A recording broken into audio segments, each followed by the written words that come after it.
Yo, what is going on, everybody? So, I came across this article, I think it was like in the last sort of 24 to 48 hours, and I found this fascinating. Now, there seems to be an ongoing conversation, right, about how, men are the ones that are abusive, power and control, blah, blah, blah. We all know that bullshit was made up by a bunch of women's rights activists in 1981 with no formal qualifications. The name is Ellen Pence.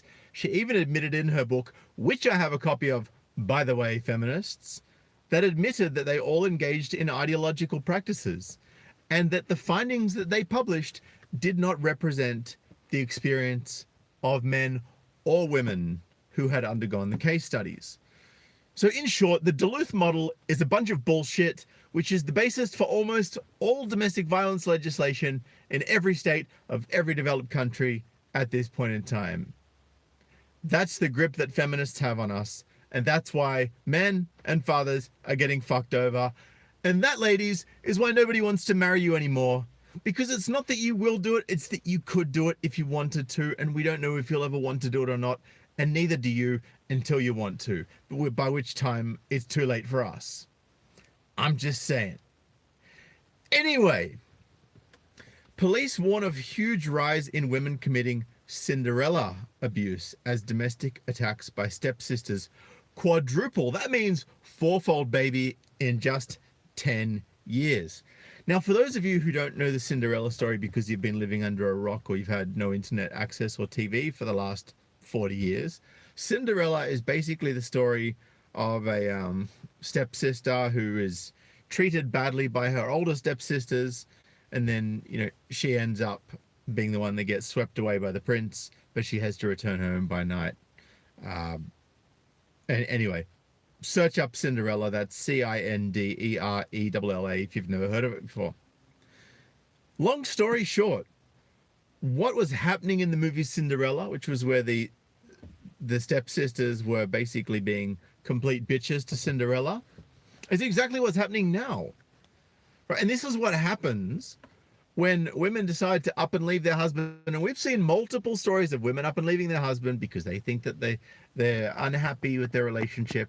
And then they later go, oh, I regret, and now I'm old and lonely at 50 and I don't have any kids and I don't have a husband and blah, blah, blah, blah, blah, blah, blah. Whinge, whinge, whinge, whinge, whinge. It's all somebody else's fault, not mine. So this was no surprise to me. Cases of Cinderella abuse by sisters and stepsisters have risen dramatically, with attacks by women on family members rising twice as fast as those by men. Now, given that men are most likely to be arrested if they call and accuse someone of abuse, can you imagine how much higher the numbers of women committing abuse in families are relative to what is actually occurring with men? Because you got to remember, right, when most of the time when men report that they've suffered domestic abuse, they're the ones that get arrested. And then that arrest goes on to the statistics of male domestic abuse against women. So the male statistics of the male victimization rates that actually exist in terms of data are vastly understated. And the female victimization rates are overstated. And even if no women lied about domestic abuse, just simply the fact that the Duluth model exists, and the Duluth model states that they must be arrested in a domestic dispute, that instantly means that men are getting arrested for shit they didn't do, and women are avoiding arrest for shit that they did do. That's why the statistics, even with the way the statistics are, there's a bigger gap, right? I mean, you know what I'm talking about. So figures from the Metropolitan Police show that domestic abuse offenses committed by sisters on their siblings have more than doubled from 641 in 2010. So it's not 10 years, it's actually 8 years. It's from 641 in 2010 to 1,325 in 2018. So they've more than doubled in only 8 years.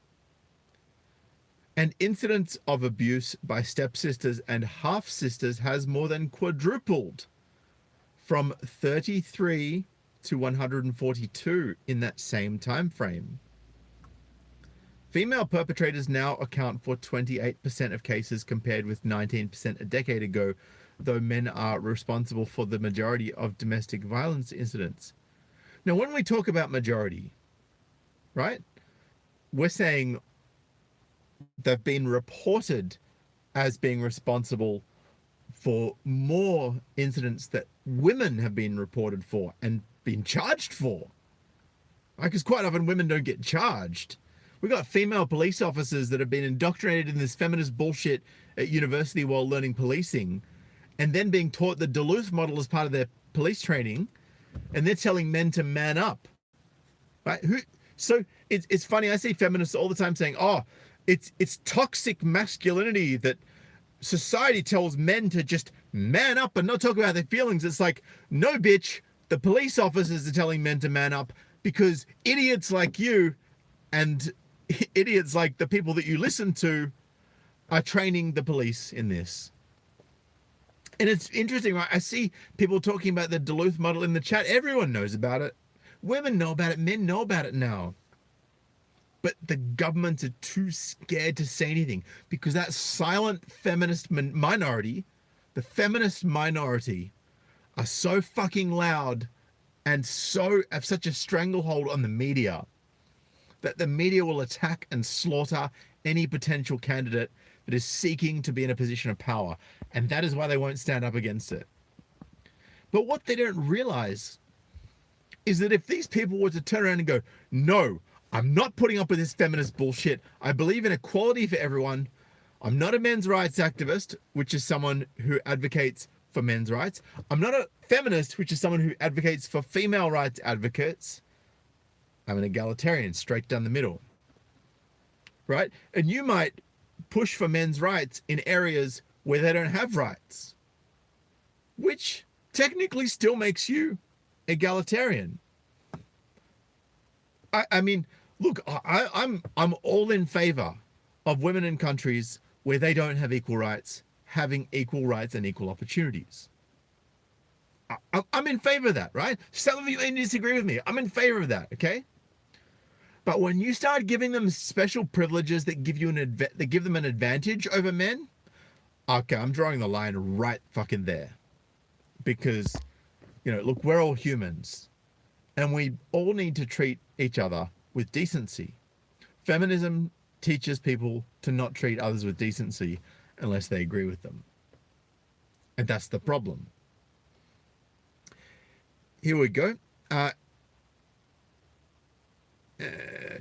Abuse by daughters, stepdaughters, and daughters-in-law also increased. The figures come as home secretary. Because see, here's the thing, right? Now, whenever a woman gets abused,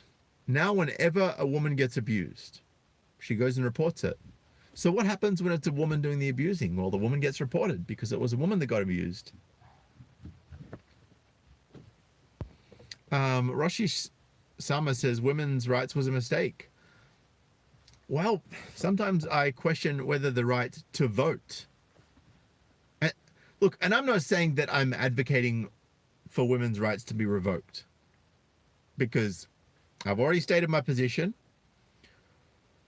Whether I think it's beneficial to give people with such radical views about and misandric views about men the right to vote, I don't know that I'm in favor of them having any political power, but they've got it, so it is what it is, right?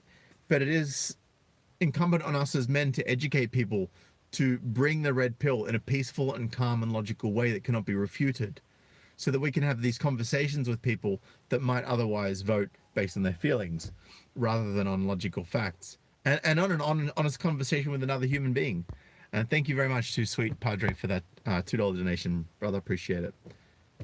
The figures come as Home Secretary Priti Patel launches a campaign called #YouAreNotAlone to support abuse victims following a rise in cases during the COVID-19 lockdown. Research suggests sibling abuse is more common in dysfunctional or neglectful homes where parents fail to control behavior. By any chance, would you be referring to a discipline-free household where people sometimes enforce the rules and sometimes don't, and don't really lay down the law, and maybe just yell and scream a lot, setting a bad example for their kids, but not actually explaining things and being logical in the face of high emotionally charged situations? Single mother families, perhaps? Now, I know that there's some single mother families out there where they do their best and they've got pretty well adjusted kids. I acknowledge those. I also acknowledge that those families are the minority. And I also acknowledge that those minority families usually have a positive male influence, whether it be a grandfather or honorable uncles or friends that have the best interest of the children at heart. But the majority of the time, single mother households are not good for kids. They have the worst outcomes for boys, and they also have the worst outcomes for girls. So when we talk about dysfunctional and neglectful homes where parents fail to control behavior, I think we know what we're referring to here. Dr. Jonathan Caspi, a clinical social worker, found that 60% of children who witnessed abuse between their parents later acted it out on their siblings. Interesting, right? Now, we know that women commit the majority, roughly about 70%, of non-reciprocal domestic abuse. That is where one partner doesn't actually respond to the abuse, just takes it. So that means that out of 100% of non-reciprocal abuse cases, in 70% of those cases, the men shut up and take it. In 30% of those cases, the women shut up and take it. So do you see the pattern here? Because most of the time, reciprocal violence, which is, by the way, the vast majority of domestic violence, happens where somebody starts it. Now, where there's smoke, there's fire. So if 70% of non-reciprocal domestic violence is being started by women, it's safe to say that the numbers are probably pretty similar with respect to reciprocal domestic violence, with regards to who starts it, I mean. And thank you to one of my loyal followers, Shinobi1, for that $3.50 New Zealand. Corona Chan Entertainment, get some what is it? Get some chickens, is it? Yeah, man, chickens are cool. Chickens are cool. Especially baby chicks. Very cute. Interesting how when the chicks get older, they're not so attractive anymore. Just saying. Yet sibling abuse is less likely to be reported because of fear of retaliation. So what you're saying is that when your stepsister or your female sister is abusing you, or even your daughter or your stepdaughter is attacking and abusing you, you're not likely to report it because of the fear of retaliation from the person that's perpetrating the abuse to begin with. Gee, that sounds awfully like why men don't report shit. Or because of the blurred line because abuse and acceptable sibling aggression. Dame Vera Baird, the victim's commissioner, said, and I quote, "Only a few years ago, the police and the public probably wouldn't have considered assaults such as siblings on siblings as domestic abuse. However, what we can see is that a lot of this type of interfamily abuse does occur. I would encourage anyone who is experiencing this type of abuse to seek help and report it." So this is sisters getting abused by sisters. This is stepsisters getting abused by stepsisters. This is brothers getting abused by sisters and brothers getting abused by stepsisters. This is mothers and stepmothers being abused by daughters and stepdaughters, whichever way around that matches up. Just seems like there's an awful lot of female abuse going on. And yet it's accepted. Facepalm Media says, where do you buy super chats in the settings? When you've got your screen upright, in horizontal, vertical, not horizontal, In the chat box, there's a little button on the right where it's got a dollar symbol. That's where you buy super chats, and that applies for all content creators. So I just think it's very amusing. I just think it's very, very, very curious that this is what's happening, right? Because, like I said, when there's smoke, there's fire, right? So when we talk about people who are abusive are likely to continue it. People who have been exposed to abuse are likely to become abusers. So where is the abuse originating from then? Is it female entitlement? Is it just non-enforcement of correcting bad behavior? A women not being, a young girls not being held accountable for their bad behavior and carrying it into adulthood and teenage years? Well, I'd say that that's a pretty strong hypothesis, given what I've witnessed over the course of my life. You know, the whole boys are stupid, throw rocks at them t-shirts. Can we get a girls are stupid, throw rocks at them t-shirt up in here? Oh no. That's inciting hatred and violence against women. So what is it when you do it towards men? Is that inciting violence or hatred, or is that just funny? And any feminists watching this now, particularly, or women who are sort of like, they're on the fence about this whole discussion, I want you to really think about that, because that's a very important point. Or even if you want to send this to someone, right, and give them a particular reference point in the video, they can watch the whole video if you like. I ain't got no problem with that, because I'm not saying anything that isn't true, right? And I think I've got a theory as to why stepsisters are abusing their stepsisters. Well, because it's not family and they're not getting their way, right? So if someone who's not like for me, right, I'm more likely to put up with shit from my own sister than I am from someone who's not my family, regardless of my parents' relationship with someone else and who that someone else's kids are. Now, I'm very fortunate. I'm not religious, but I thank God for the fact that I have parents that are together, because I had a relatively normal childhood. And yes, I wish my dad was around more, but he wasn't around as much as he would have liked to have been, or as much as I would have liked him to be around, or as much as my sister would have liked him to be around, because he was always at work providing for us, to give us a leg up in future, to help us, to create a legacy for us. And I love and respect my dad for that so much. I didn't realize the sacrifices that he made for me until I was a lot older. So when your parents not around because they're at work, don't think it's because they want to be at work and not with you.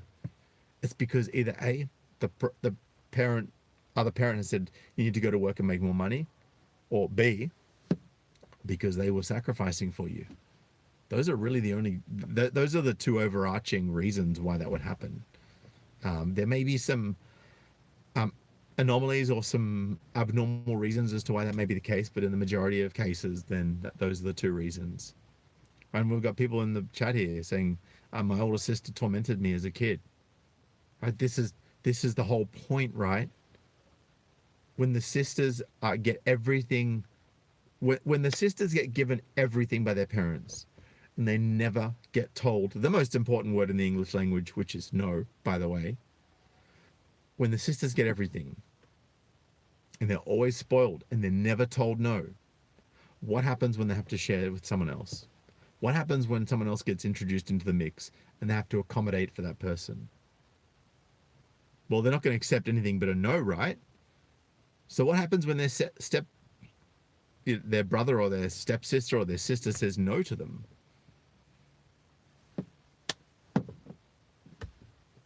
Gonna get pissed, right? Because someone just said no to someone who's always had yes told to them. And this is the fundamental problem, in my view. This is why this is happening. And thank you so much, Leon Runka, for that. Ruka for the $10 donation, says, thanks for all the red pills. It's my pleasure, brother. Thank you very much. And I really appreciate that generous donation. And I just want you guys to think about, whenever you're seeing conflict in a family, I want you to think deeper. Don't just go, well, that person's an asshole, that person's a bitch, that person's selfish, that person's ignorant that person is, whatever it is that you're feeling that they are. I just want you to really sit and think. What could have possibly happened in their childhood as either a single action or a single incident, or a pattern of treatment, or a pattern of behavior that's been enabled by them, that would create this pattern that would result in that kind of thing playing out? Because it's only when we really have a conversation about this sort of stuff and about why things are happening the way that they are, that we really start to understand, that we really start to let go of the frustration, of the anger. It's when we really start to overcome the red pill rage. And that was a process that I went through. And that's why you'll very rarely see me pissed off, even when I see crazy stuff going on, because I get it. I understand why it's happening. I'm not saying I approve of it. I'm not saying I'm okay with it, right? I might fundamentally disagree with it with every fiber of my being, but I understand why it's happening. And I understand also what needs to be done in order to move forward. So the next time, and see, here's the thing, people don't listen to irrational or emotional people very much. Sometimes they do. They tend to listen to irrational or emotional people when they're irrational or emotional themselves. But what wins over irrationality and high levels of emotion is high levels of centeredness, high levels of calm, high levels of rationality. And it doesn't happen in a click. You don't say something rational and they go like, you know what? I was being unreasonable for being so irrational and so emotional. No. That no one's going to say that, man or woman, right? Because when you're in that space, when emotion is up, intelligence is down.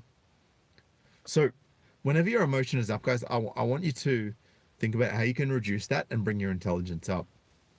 Because everything is, even the most unexplainable things are explainable when you dig far enough, when you look at it rationally, when you explore all possibilities and you seek the truth. And that's what I've done. I talk a lot about, some of you may not be a fan. I'm a big fan of Rollo Tomasi, and the reason why I'm such a big fan of him is because he speaks the truth. He's able to navigate relationships because he understands it. He's accepted the fact that his wife of 24 years might walk out on him one day, and he'll be okay with that because he's whole and full as a person. He doesn't need someone else to validate him. And I know that that's the same for a lot of you guys out there, and I respect that massively. For anyone, though, that's in a relationship and goes, if you are, and look, and I've got a couple of people saying, not a fan, Rollo is married. Yes, he's married. Absolutely he is.